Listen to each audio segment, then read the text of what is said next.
welcome or welcome back to Life on the Fringe. Today is Friday, so that means it's Free Speech Friday.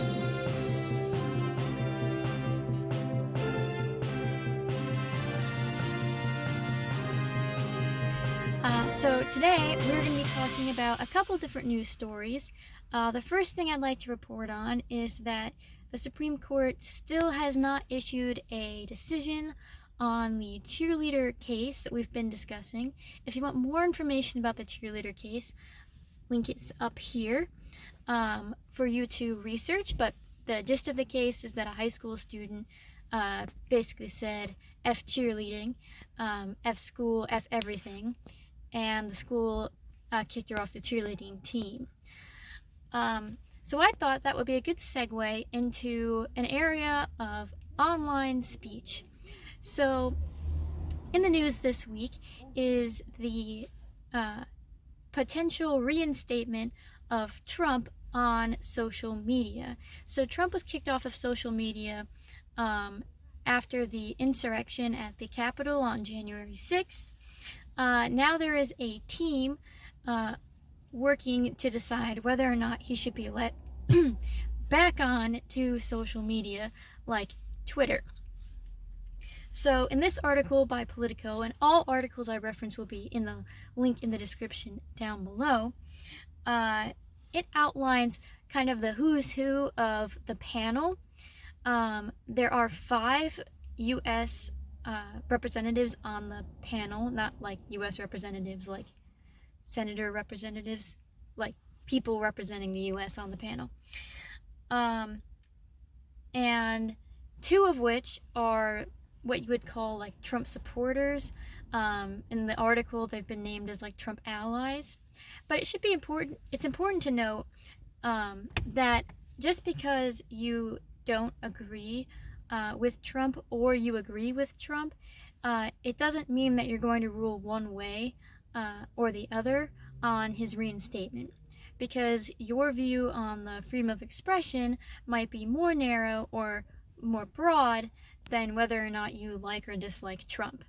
So it's unwise to think that just because you aren't an ally of Trump that you might not advocate for his reinstatement on social media.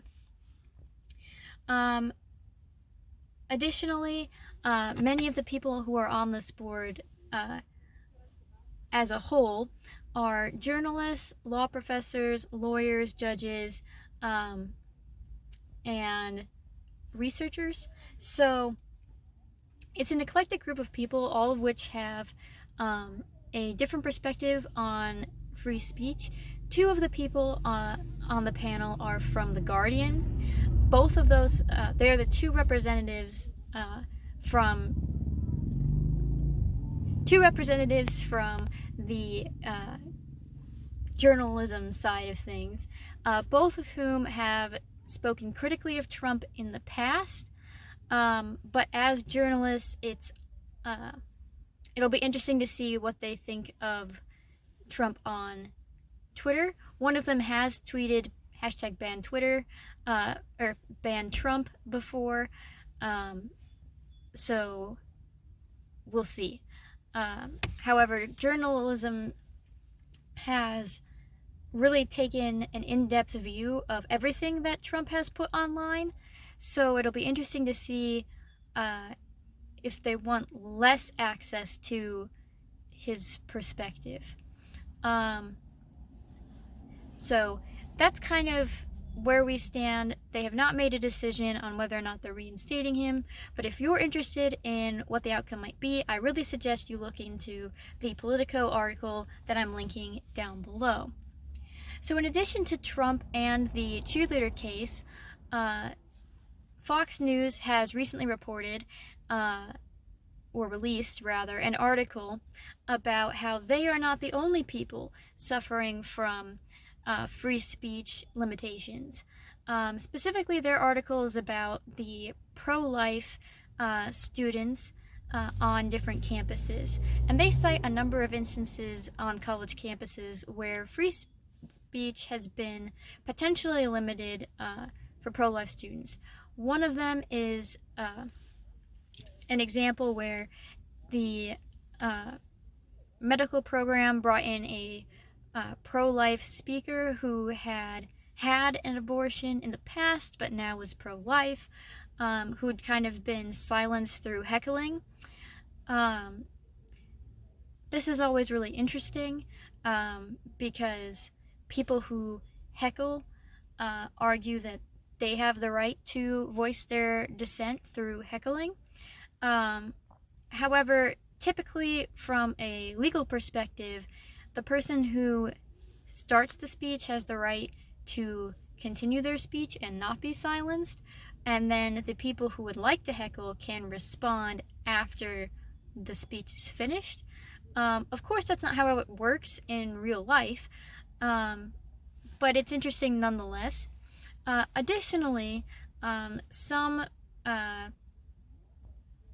pro-life groups have participated in peaceful demonstrations where they link arms with one another to show that they're pro-life and pro-abortion, as Fox News calls them, pro-choice as everybody else calls them.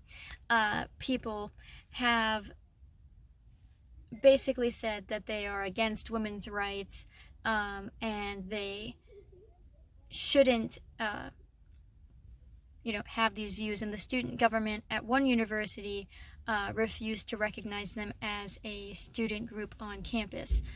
All of these raise really interesting questions about your right to form a group on campus, as well as what does it mean to silence somebody's speech.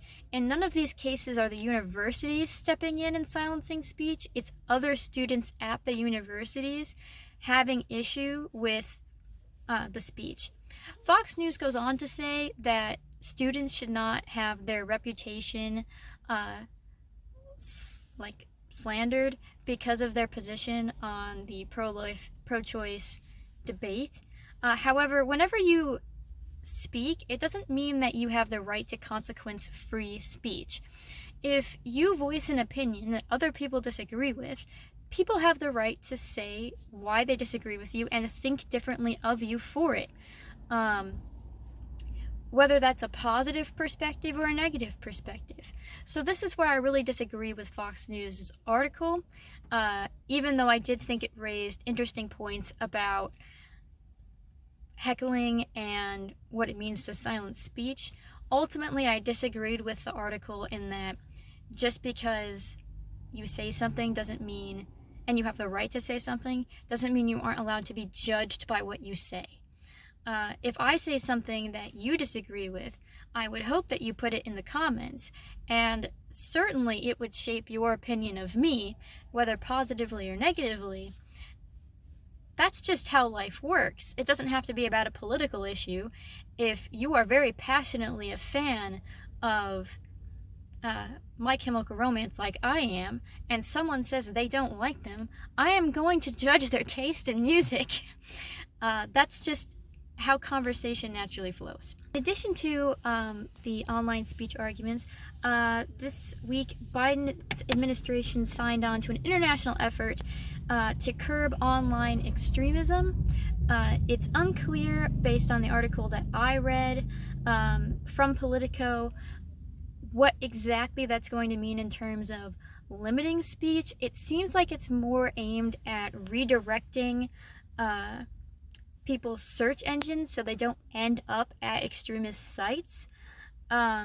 Obviously, that's kind of forcing a direction of research, but it doesn't seem like it's taking down articles.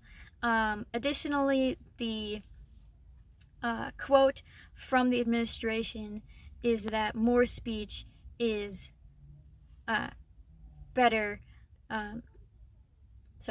That more speech is the best antidote to uninformed speech. So it seems like they're taking a still free speech approach to this, but it is of note because of all of the online speech debate happening right now, which is unsurprising given the degree to which our lives are online given COVID.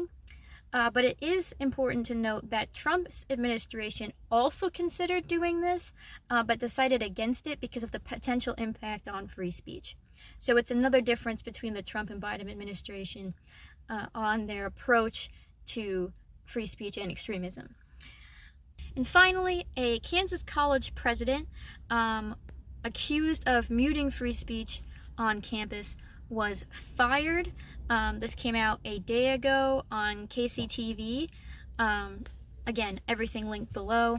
Basically, the president denies having muted free speech. He formerly served in the Army and made a statement saying that he took an oath to defend the Constitution, including the First Amendment, and did not intentionally prevent students from speaking their minds. However, unanimously, the faculty voted that they did not have faith in him because of concerns over academic freedom for faculty and students. And that wraps up this week's Free Speech Friday episode. Again, all links in the description down below. I'm interested to hear your thoughts in the comments down below. And if you want to hear more about free speech, please click subscribe. We'll do an episode every Friday. Ding the bell button to know when that episode comes up. And most importantly, I hope you have a wonderful day. Bye!